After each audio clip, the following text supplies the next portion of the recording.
This morning, you have Eric Latif, Nduoko, and Dr. Marcy Korir, KTN's medical journalist, who's also the guest host for this season. And now, for the next 1 hour, she's also joining a panel right here in the Situation Room to discuss press freedom.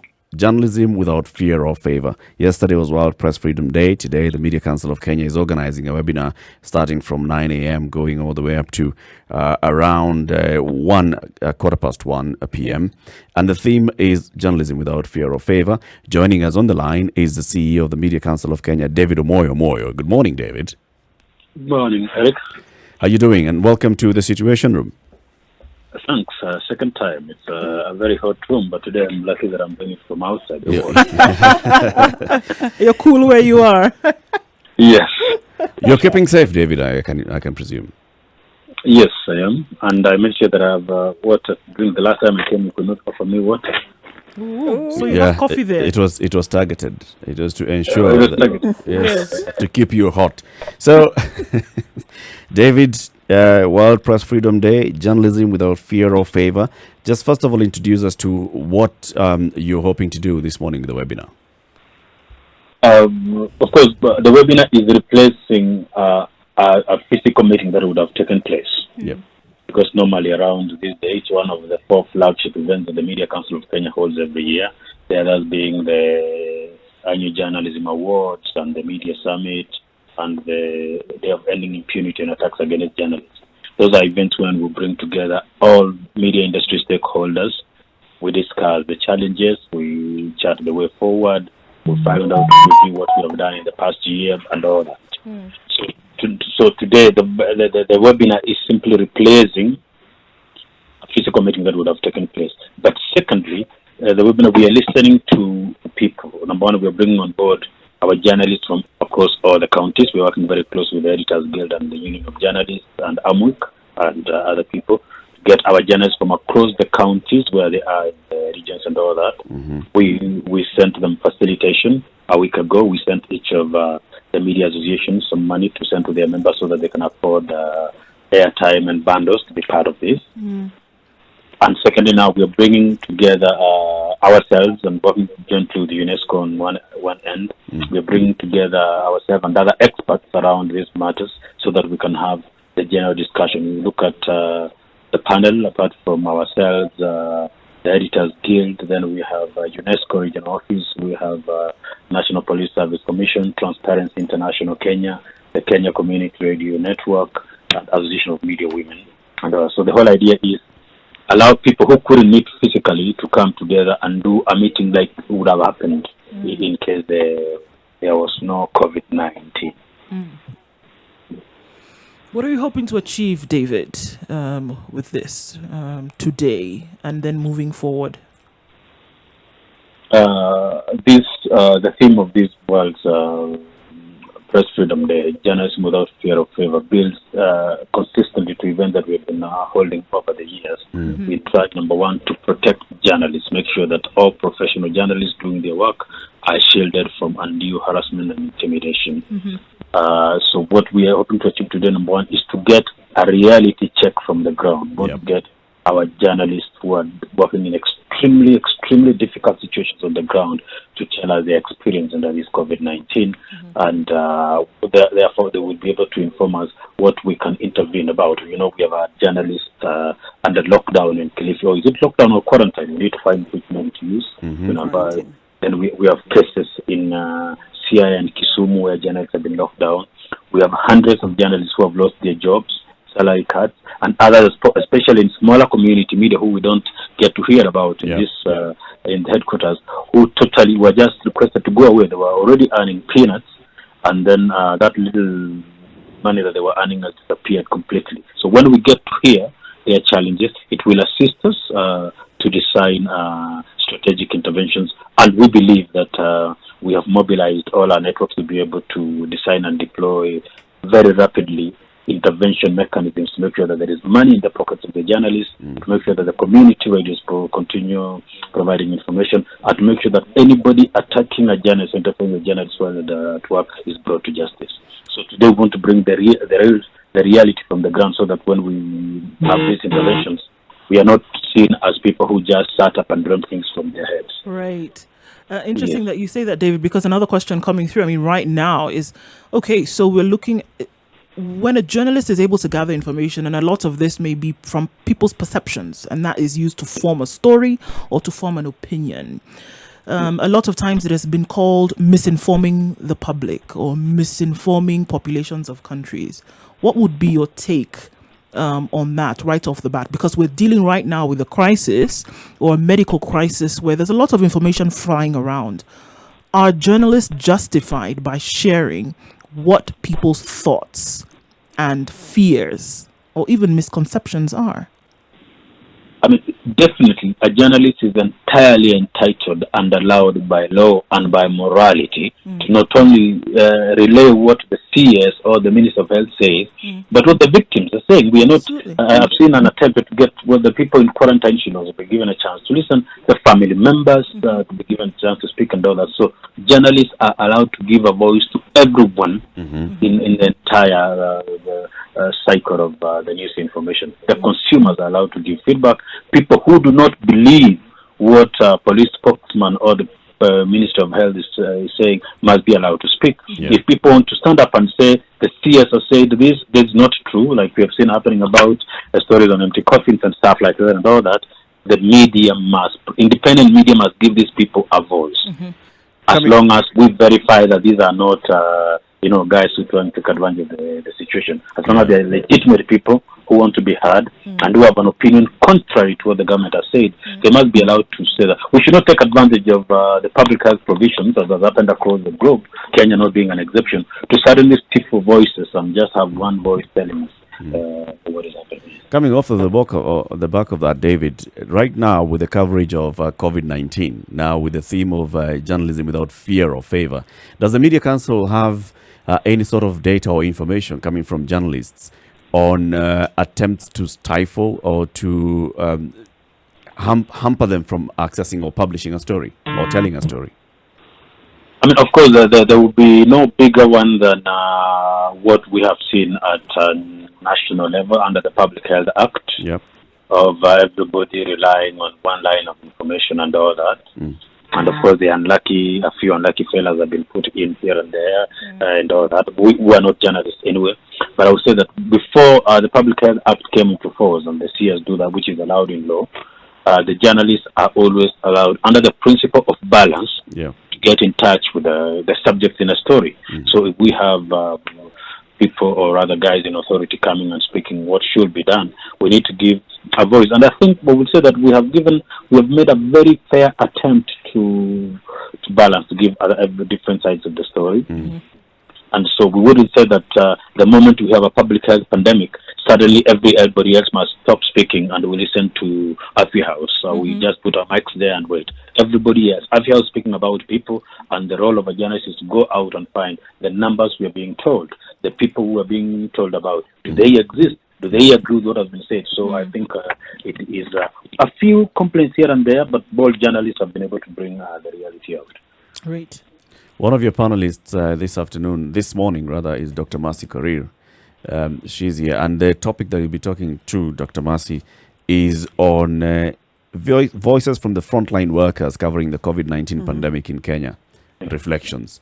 I think Dr. Mercy can give us a sneak preview of the kind of reflections that she'll be sharing later this morning. Okay. Actually, my reflection is a question to David. I find a big problem with Article 35.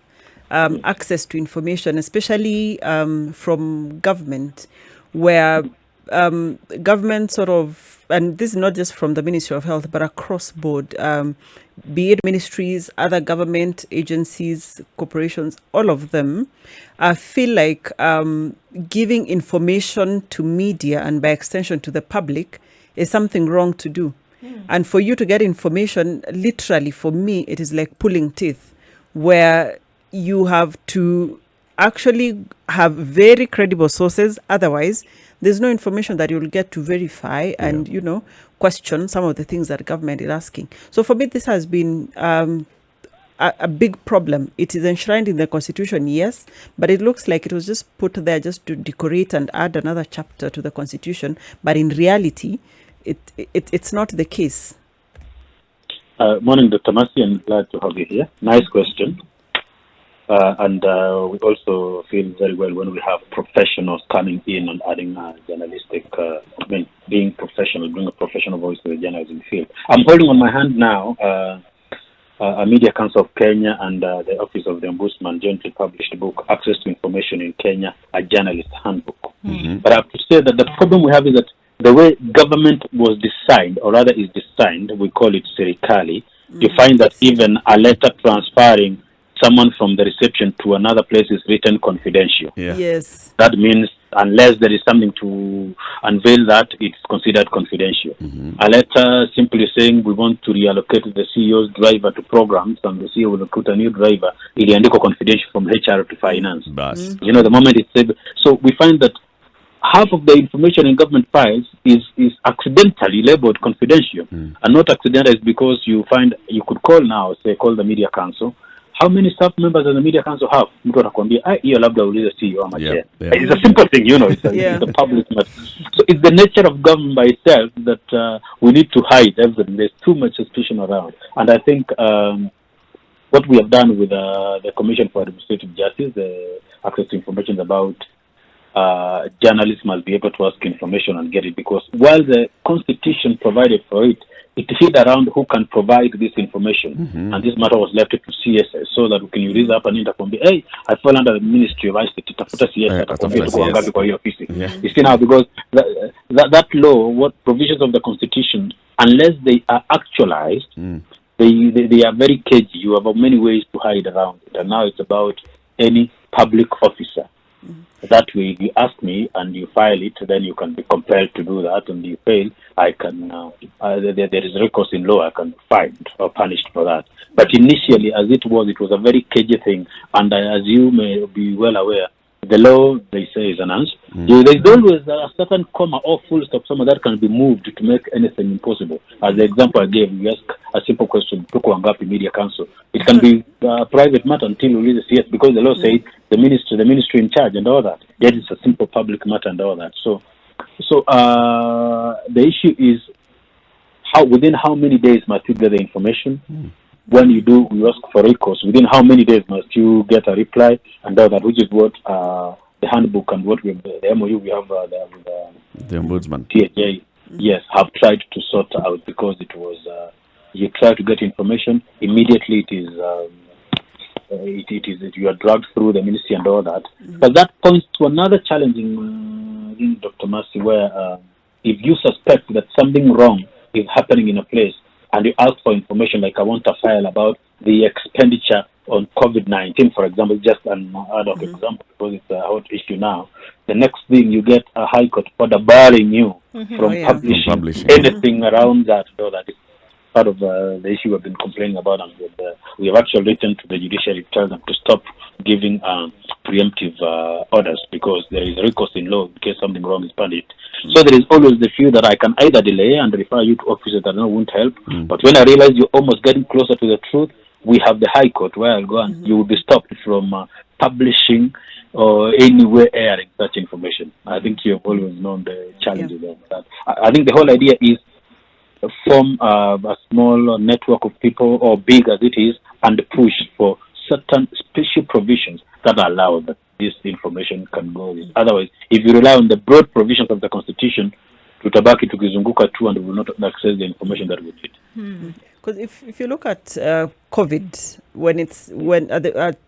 at the start, where any information concerning COVID had to come from the CS, and even there was a letter to the teaching and referral hospitals across the country, KNH, MTRH, KUTRH, and others, and other Ministry of Health institutions, where they were told to not provide any information to media unless they have been cleared by the CS. So you can imagine all the manner of things around the CS's table. If I want to find out, as you say, the number of staff at IDU in Bagathi, then I have to go to the CS to ask the CEO of KNH, to ask whoever is running IDU to give me that information. So these bureaucratic chains, in my opinion, are not doing good, are not really favoring the COVID response, because we as journalists, we are not asking this information because we want to have that information and sit with it and be knowledgeable. We represent the public. Yep, and the public deserves information. Exactly, true. And then the second one on the same line is that I find that the government officials, let me say government, sees journalists as individuals. Like when you go to a press conference, Dr. Mercy Korir is probably asking a question she wants to know. They forget that we are the fourth estate, we represent the public, and we ask some of these things because we have gathered them from the public. So and so from Nation will ask a question, and it will be seen as if they are asking for their own knowledge, as opposed to, you're asking because you're representing a larger public out there, and between the ministry and the public is the media, and they play a very critical role in passing that information. So for me, that's one of the other things that I'm still, wrapping my head around. Like, even when I sit here, I'm not necessarily, saying my own opinions, but all the many things that you discuss and find out from the sources out there. Thanks. Let me start by the first one, the Public Health Act and all that. I also studied the Public Health Act more in detail when this matter came up, and I realized that the minister in charge of public health is quite powerful, maybe more powerful than the interior CS. Yep. He has extreme sweeping powers. He can ban public transport, he can ban public meetings, he can lock down entire sections of the country. That's how powerful they are. And again, you have to look at the principles of war reporting. When you have a health pandemic, sometimes, and to give it to government, sometimes government may want to get info before it goes out. And that happens even when a war suddenly starts. Yeah. There is the need to, first of all, manage that. Yeah. But over time, a relationship must be built and all that. For example, to say like the CS, I don't think the CS is an individual per se in this context. It's about a clearing office in the CSS for media messages, for It's example. the institution. Yes. So I mean, when we say CS, I think it should be the institution, not the person. Not the person. Well, but what I mean by law, when we say the CS, for example, you mean like there will be a clearing desk in the CS office that goes this information, so that media requests are not, we are looking for Butai Kagwe, for example. Yeah. It's about a desk, a full-time media and communications desk. So we expect that by getting that provision, the CS already quickly, sometimes you don't want information flowing before the minister wakes up, like wars and all attacks. You have a grace period of about 48 hours, set up an emergency response system, watch a media, this is the media contact desk and person and all that.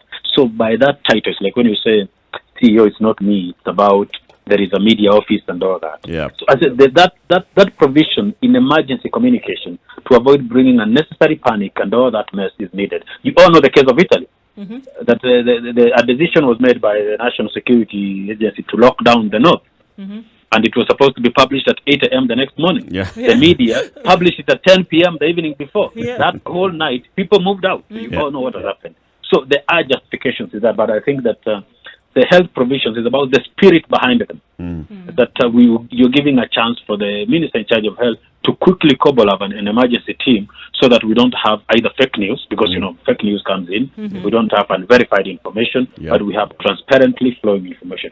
However, after a grace period, then you get to get access to places and ask. And I think there has been a fair access provided over time. It's just that the reporting, the capacity of our media to ask critical questions and all that also needs to be interrogated a bit. But I think the initial locking down, so that we breathe in, out, and then allow access, I think we are doing fairly above that. Secondly, about government seeing journalists as individuals.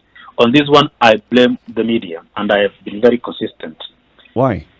We have seen attempts by government all the time when they realize that you can't fight media as an industry, you isolate and profile individuals. So unasema huyu ni wanani and all that and all that. The moment industry has allowed our colleagues to be isolated and profiled, they get beaten. But if you see in other places like in the US, when they pushed and took out the White House passes from one or two people, Yeah. their colleagues walked out in unison. I thought we even saw last week, I think about 4 media houses in the US have said they will no longer cover Trump's live COVID-19 because he's harassing them. All that. The moment you do that, it's about industry. I spoke this very strongly in the documentary done on KTN News last night. Yeah. That a lot of this harassment has succeeded because we allow people, our colleagues, to be isolated, profiled, and sometimes get them. We have had people fired. We know that this history, of course, because of the media. So if industry stood as one, this will happen. So about government seeing journalists as individuals is because journalists have let government see them as individuals. I'll give an example, a bad example. Our colleagues in the police service, they rarely, unless it's extreme, they will rarely isolate one of their own unless it is just too bad. One of our colleagues, Charles Owino, will be with him later today. You know that even if we sit together and understand a few things, when you throw a blanket judgment at the police service, he will very quickly hit back. Wrap up and protect his guys and all that. Then they quietly, because they do this, isolate the individuals internally and deal with them. For us, immediately someone is attacked, we immediately go and start telling those guys who are isolating the guys, you know, those guys are that who think they belong to this and that. So I think that the media, we have abandoned our colleagues, and it's something we must work with because it does not look very smooth going forward. And we have made it very easy for people. I mean, I've seen very junior officials, I mean, people who would rather junior officers, even across the counties, being able to isolate and literally harass senior editors, and I wonder how. It's because the industry abandoned them. It happens. Is there anything that you as Media Council and the other stakeholders, the Editors Guild, probably KUJ, can do to address this? Because it makes work a little bit difficult to do. Number one is that every single journalist attacked or harassed in their line of duty, and we get to know, we intervene. Hata kama ni saa saba usiku, I was trying, some people were locked up in Eldoret saa tano na nusu usiku sometime. I had them released and all that, whatever time. But what we have is that we have guys harassed or sometimes beaten. They go and report. We write. And like I got a letter from the Inspector General. We had 18 cases following up. 13 of them have already negotiated behind the door and they've gotten out-of-court settlements. Yes, so that's the problem. But every single case reported to us, we follow up to logical conclusion. And we are able to, when the police can't act, we go to IPOA. When IPOA is not pushing, we go to ODPP. Like now, the last case I had, we were dealing with ODPP and IPOA. That we were issues happening. Then when there is a consent out of court, all of what guys have settled and all that. What we need to do, and I have really tried to talk to all editors, industry is industry. The scoop mentality is killing, is letting us abandon our colleagues. It's unfortunate it exists up to now. On the line with us is David Omwoyo. He's the Chief Executive Officer of the Media Council of Kenya. Today, the Media Council of Kenya is organizing a webinar starting from 9 a.m. up to about 1:30. And the theme for this year is, the webinar is about World Press Freedom celebrations. The theme for this year is journalism without fear or favor. We're talking about the coverage for COVID-19, what the challenges that the journalists are going through, even in coverage and in their own livelihoods. David is talking about we have journalists who've lost their jobs, we have journalists who've endured hardship, we've had journalists who've been harassed by officials whom they should be getting information from. But also there's something that you mentioned, David, before we went into the break. You spoke about the quality of questions that we are getting from our journalists who are asking those in positions of authority. What did you mean? What do you have against the kind of questions that we're getting? Well, I have nothing against them, and that's why I started by congratulating Dr. Mercy and appreciating that it gives a lot of flavor and depth when we have a professional medic crossing over to give now the public information about the same. If you understand the context, is that now we have that ability to ask technical questions. Yep. You understand that public health, like many other fields, are specializations. We haven't, in our media houses, I think because of a major budget crisis in the past few days, which, we haven't built specialization desks. Yeah. Like, for example, if you're going to get deep health questions, public health or other medical questions, you need to have a medical desk well-staffed and people who have interacted with the medical industry or rather the medical profession continuously. Yes. So I think what we have now are general beat, let me call it too many general beat reporters. They are wonderful, doing a wonderful job going to ask these health questions. The idea is that if I see someone asking to Kua Nashida, Nairobi County Assembly, the journalist is there. Then the other day we have something at Kawangware Rayo, the person is there. Then we have a health issue and the person is there. That means that we do not have a specialist. We have jack of all trades. really general specialized, jack of all trades. And, the challenge of that is that then you become masters of none. Yes. I think that especially health, business, that we have a craze about business and economics, you know that. And there are certain areas we must isolate and build capacity so that when we have questions that we need answered, the journalists understand. They understand the medical policy, the strategic plan of the ministry, how the devolution of medical services and all that, the medical scheme and all. Because when we have now journalists going there and they have no background information and they are not well informed, they are unable to ask critical questions so that the people here who rely on them, because journalists have access to go and ask questions on behalf of 47 million Kenyans. Yeah. That ability that you have a person access to the people who are supposed to answer these questions, but the person does not know which question to ask. So really, it isn't like a condemnation. It's about we need to invest in certain critical professions, and so that we have certain specializations in our newsrooms. This is not a new conversation, David. I mean, this is a conversation that happens all the time, and yet media houses seem not ready to to invest in this. Why would you say media houses are not ready to invest in specialized desks? Let's say a health desk, another one, a science desk, and so on and so forth. Two things. Number one is that I understand the budgets. In the past 5 years, I think media houses' budgets have fallen by more than 70%. But number two is that as a country, we have a certain love for politics, such that even when you have a journalist who specializes in medical reporting and all that, they are barely known. Nobody knows about a specialist in revolution, let's say in medicine or economics and all that. But the person who reports from parliament or political rallies is literally a mini celebrity around. So number one, there is the economics of it, and the way we have framed our media, that politics is all that is that sells, so that we have many aspiring journalists, young journalists in the newsroom and all that. Very few people want to join the medical health reporting, because again, I can tell you that health reporting seems to have strategic interest from donors. I know that especially 2 or 3 mainstream media houses have funds to help them report pneumonia and certain communicable diseases and all that. And it is not easy. That's why even us at the Media Council, we were very able to quickly put up a medical reporting grant, and we got a donor within less than 2 weeks, because there's always someone like that. But we do not have people interested in that because it doesn't sell. So medical reporting now, like Dr. Mercy Korel is our celebrity journalist, because she's the specialist. We are in this pandemic. Kiisha, nobody will bother with that. We'll look for the person who knows how to She'll take leave for 6 months. She'll leave for 6 months. So we have not appreciated that in this country we have running medical issues, like maternal issues. Malaria still kills more people than COVID-19 across Africa, pneumonia and all that. But we do not have people doing that, because that is not important. We are interested in a certain rally and who is, is fighting who across the corridors of power. So by doing that, we have abandoned certain technical matters to the media, and then we have done. You're talking about the framing in our newsrooms, but then those who head our newsrooms and media houses will actually come back to you and tell you it's what the audience wants. If medical stories don't sell, if I have a headline on medical stories from Monday to Friday, I'll see my numbers dip. And yet, if I have a Jubilee, just something, some funny story, I'm speculating that Jubilee is going to break up in 2 days. It's going to sell.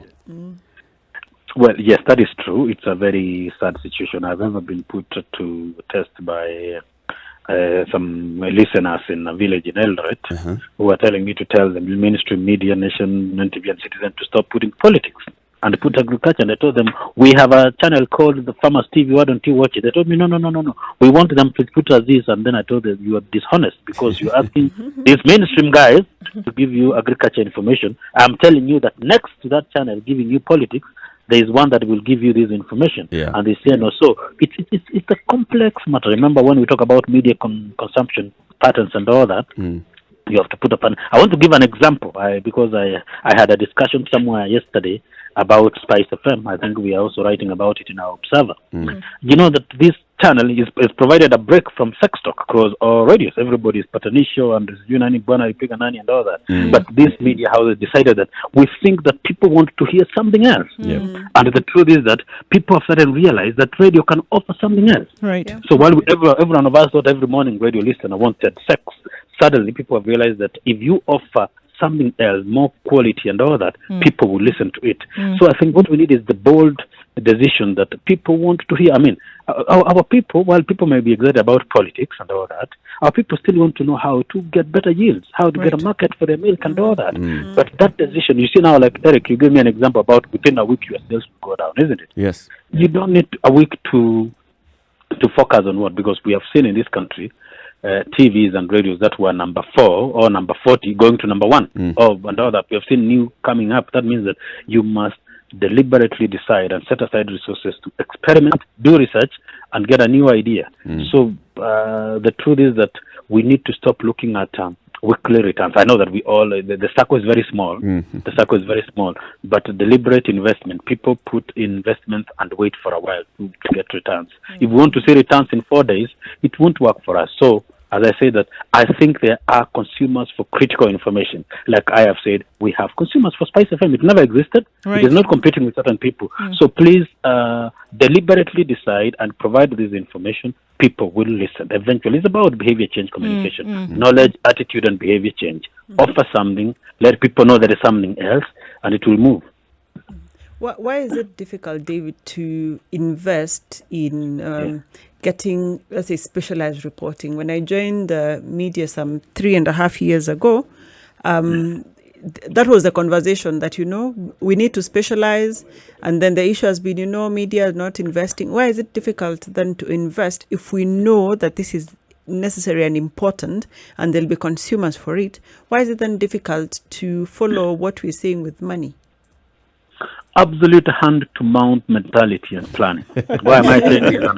And I am not condemning. I'll give an example of a very recent... Al Jazeera is very popular around, but it did not start very long ago. You will see that they have a White House expert and correspondent. They have an expert in London, the stock market and all that. That's all they do. There's someone who specializes in Afghanistan and all that. We have in Africa, something like that. And you notice that their reporters are not young. They do not have many general beat reporters. It's true. They have old guys at the game and people who know. Already people come in, even if something happens immediately, you get the history of the Israel-Palestine conflict. People have been reporting on it for 27 years and all that. As here, do you, for example, have a State House correspondent? No, because State House will send you a list of who they want this week and another one next week and all that, isn't it? In fact, they don't you even have want reporters nowadays, just the camera person. Just on the camera person. They want to just talk, Hakuna maswali. talk at us. They don't want any feedback. But, an expert in State House does not mean going to the press there. It's a person who analyzes how several State Houses were run, the difference between the Moi and Kibaki and Uhuru, how power, an expert who knows, who will immediately refer to certain cases, isn't it? An expert in Parliament will give that. What we have now are people who, he said, she said, someone who came 2 years ago there in Parliament and all that. They have not studied Parliament and all that. So I think it's about a mentality change. As I said earlier, this hand to mouth, you want results now. You don't want to invest. And eventually we have a lot of, nothing, there's too much shallow, but nothing solid and all that. So we need to get, if it's a medical specialist, because COVID-19 is within the broader medical issues, isn't it? Do we have anybody ever who has been in another, health pandemic before, who could advise about this? We have not done that. We're simply cobbling up. The person I saw when Sonko was fighting with people at the Nini is the person in charge of reporting from Afia House and all that. That deliberate investment. Well, it costs money. Number one is that it costs money, but we must make it that we are here. The Standard Group has been around since 1902. I mean, we need to decide that we want to plant this for results in 2 or 3 years. When you attempted to say we want to fire all senior reporters and bring new ones who are cheap for all that, eventually you end up turning even senior, credible media products compete with. I mean, that's why you realize that we are competing with bloggers and all that, because we have lost that cutting edge of solid, well-founded journalists who we look forward to reading, because now everyone is the same. So actually, the bloggers have been their trade longer than some of the reporters and editors have. Yes. Bloggers are for longer than that. So that's basically a challenge. I am not blaming anyone. It's about our framing and ability to forecast what challenges we face. How can we work around it? Your Have we, for example, started planning? Your disclaimer is well noted. You're not blaming anyone, although the dagger has gone right in. Yes. I want to throw a simple question, for example. Like first one, we know that we will have elections in 2022. Are we doing anything about it now? We know it's a big thing. Are we doing a deliberate? What is anything? We are reporting that 2022 is coming. Yes, yeah. We are reporting alliances forming. Another's breaking. Another's breaking. Have we reviewed People Have we meeting. reviewed our successes and the failures in the last general election so that we frame ourselves better, know which regions we will... No, we haven't done. We are simply waiting. Then around 2022 March, we will be helter-skelter trying to cobble up something and recruit a few interns to assist us and all that. True. That inability of us to plan and focus is what we are caught flat-footed all the time. David Omwoyo, CEO of Kenya, CEO of the Media Council of Kenya. Thank you very much for speaking to us. Asante sana. We'll let you get on into the webinar that starts this morning. How would I join the webinar if I wanted to join in? Someone will send you a link in a while. Let me tell you. It is available online. So All right. get a link. All right. And then we can also tell people to join in. Thank you very Thank much. you for so much, speaking to us. David. Thank you so much. Asante sana. All right.